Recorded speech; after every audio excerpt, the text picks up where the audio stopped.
commercial logic brings in a new stakeholder in the shape of commercial interests.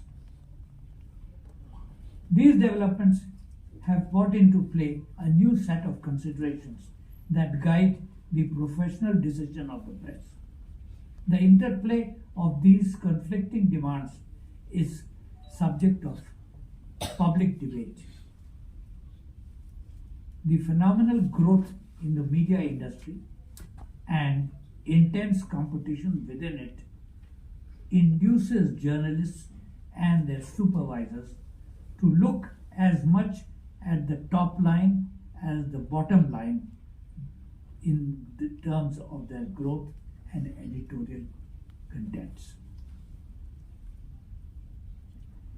A perusal of the print and electronic media today is suggestive of the tilting balance between news and advertorial content and the fading distinction between editorial and advertorial.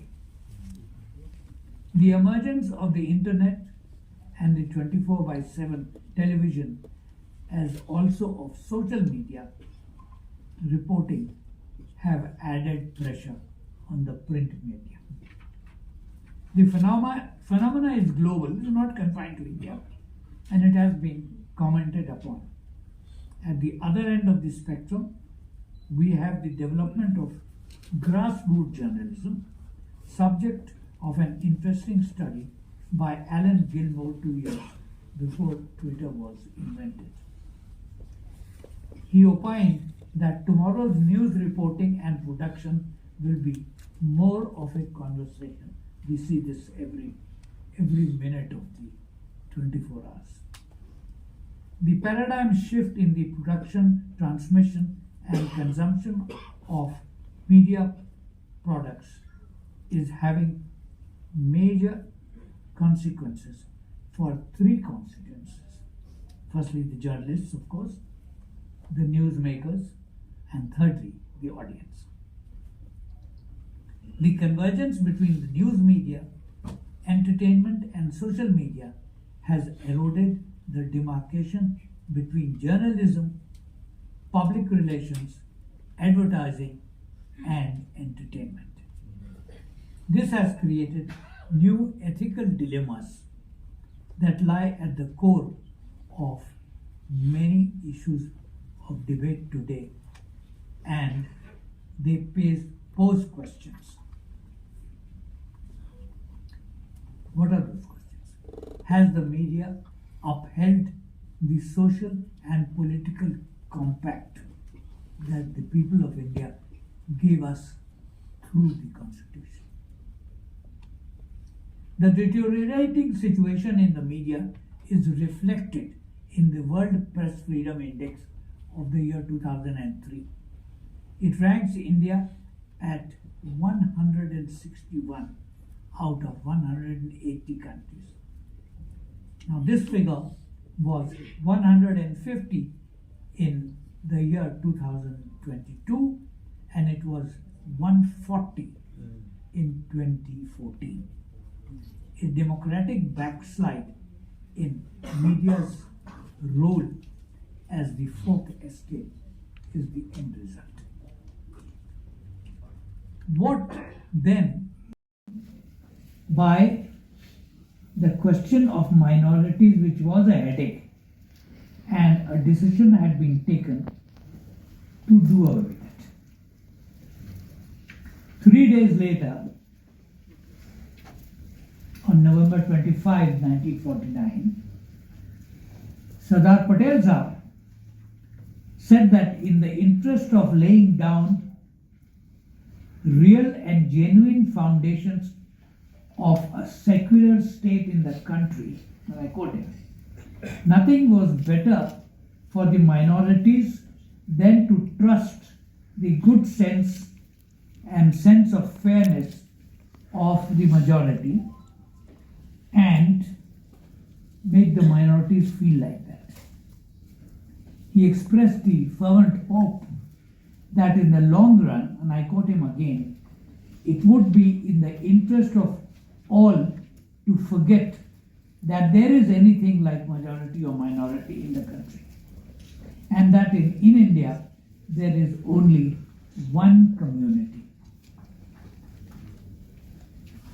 Well, 75 years later, we all know what the judgment of history was. Friends, India is a democratic polity. Democracy is a form of government in which the supreme power rests with people, exercised through direct or indirect elections. Experience shows that the world over, that the term itself has developed many adjectives depending on where it is being discussed. And therefore, today we have different expressions like people's democracy, guided democracy, ethnic democracy, direct democracy, and parliamentary democracy. But one essential thing which democracy necessitates is choice. And the general practice is to make it the preferred option of the majority of electors. Its procedural niceties have always been a matter of critical importance. We in India are a parliamentary democracy with governance premised on the Constitution and a Bill of Rights that guarantees equality, justice, freedom of expression. It requires periodic elections. Freedom of expression through the media with all its diversity is guaranteed. The latter shows that a good deal of variability does take place depending on time and context. Studies in our own country and elsewhere have shown that this varies from non-recognition and ridicule and strict regulation to eventual expressions and acceptance of diversity. While legislature, executive, and judiciary are accepted as the three pillars of democracy, the media in our time also considers the fourth pillar. This has its origins in the Indian freedom struggle. The rationale of journalism in a democracy is to inform, educate, guide, and entertain.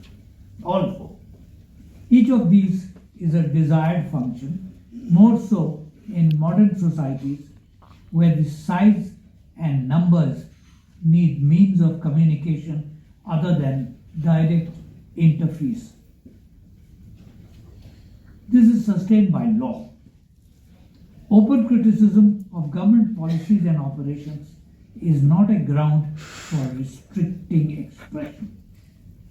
We must practice tolerance to the point of view of others.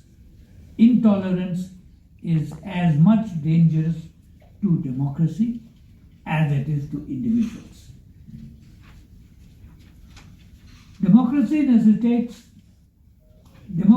is admittedly ruled by the majority, but its essential prerequisite is rule of law.